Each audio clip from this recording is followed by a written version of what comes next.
The Tide travel to Aggieland come Saturday, 3:30 kickoff, more like 3:45 kickoff because it will be on CBS, and I'm so done with this SEC contract. Cannot wait for this to be over.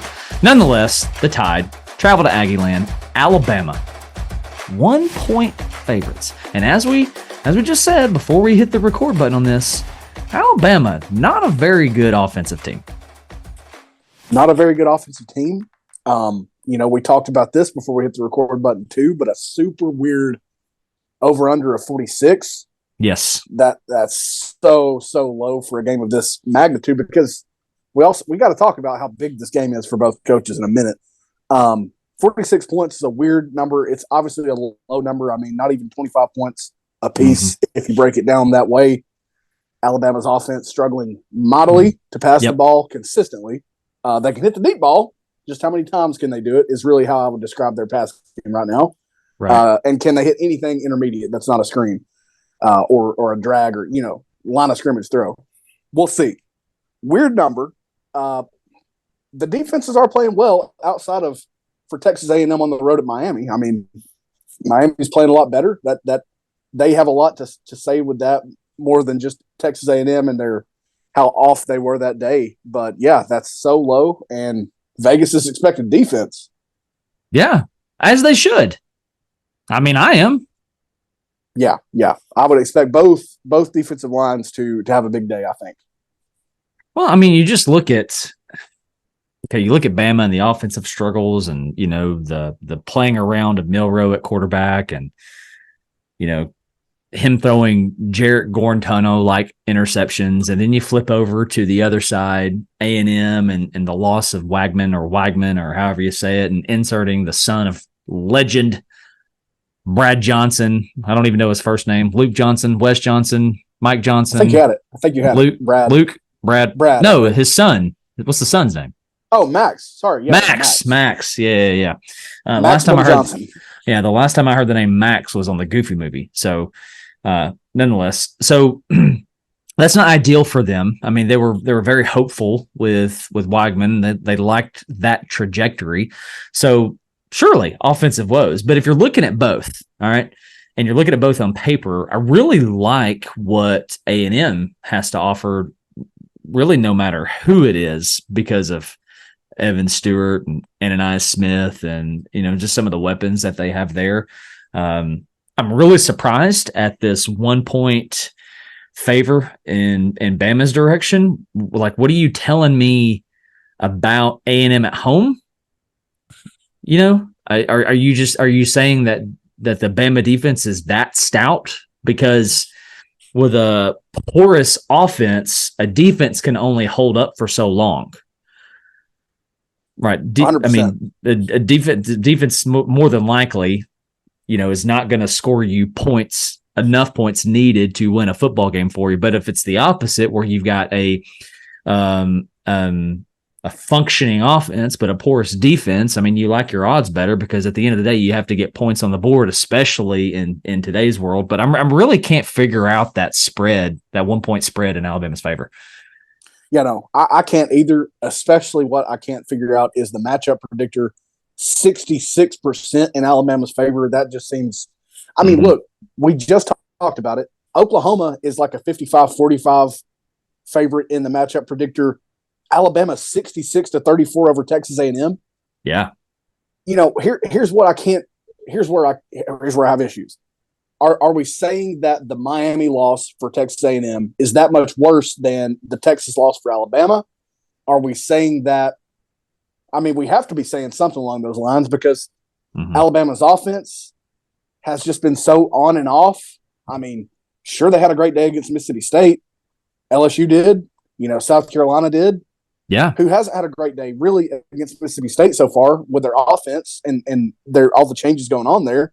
Yeah. I don't know what it is, man. And we also, if we haven't mentioned it here yet, I mean, yeah, the line's trickling down. It's coming closer and closer to a pick 'em. It was up to 2, maybe 3 to start out. And it's only down to Alabama by 1 right now. But I mean, I don't have any read on what the signs are for them to be so much more of a favorite than Texas A&M in the matchup predictor, starting out as a road favorite here. I don't get it. It doesn't make sense for me. Yeah. I really think this game comes down to what Jalen Milroe that Bama gets. I think you're totally correct. Yeah, can he hit on some deep balls? And if he can, I mean, I don't think he has to hit very many. I really, really don't. Will they show some quarterback powers, some veers with him? Can they find some ways to get him in open space? His athleticism, his ability as a ball carrier is a major difference to me, which brings me back to this 1 point spread. I would like to think it has more of an impact on that.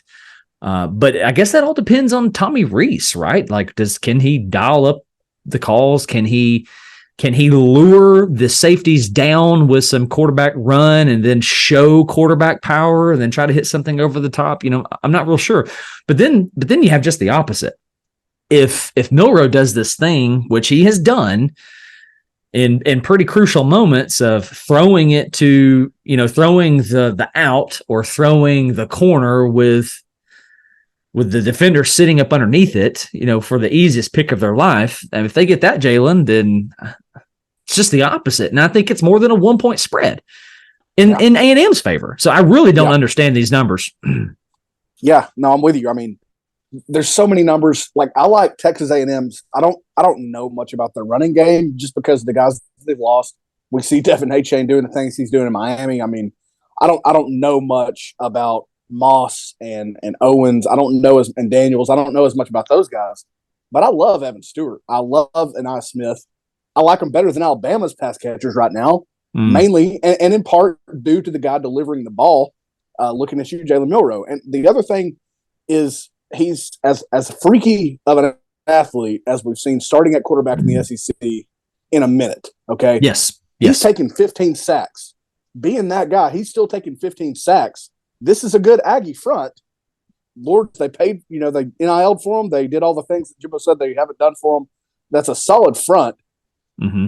Texas A&M's quarterbacks have only taken 6 sacks apiece, 3 apiece. Dude, Wiggman okay. took 3. Max Johnson's taken 3. Johnson's a little lower in the completion percent department. He's only at 62.5 for 60.7, but there's just not enough things to get me to like Alabama that much on the road here. Yeah. Okay. I think we're going to land in a similar spot then. All right. So let's talk final scores, over unders. Let's nail it down here. You want to go first? You want me to go first? Go ahead. Paper, rock, scissors, shoot. I win. I'm going to take the Aggies 28-17 at home. I think you're going to get a struggling Milroe. I think that Bama and A&M will go back and forth into the top of your fourth quarter or late into the fourth quarter, probably midway through. And I expect Milroe to make a really costly mistake. His legs will keep them in it in the end. Somewhere he's going to throw it, causing them to fall short. 28-17, Aggies. I'm right there with you. Even lower on the score, on the points total, because I do like the defenses more than the offenses here. And I'm going A&M wins this outright. The spread's a non-factor because it's a 1 point.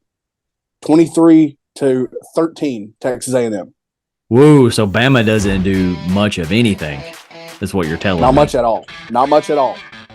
Wow. Well, hopefully this is one of the last times that we have to tune in to CBS to catch one of these classics. Nonetheless, we're both taking the Aggies, hosting the Tide. I got them 28-17. He's got them 23-13. Roll, Aggies, roll. Pandemonium reigns.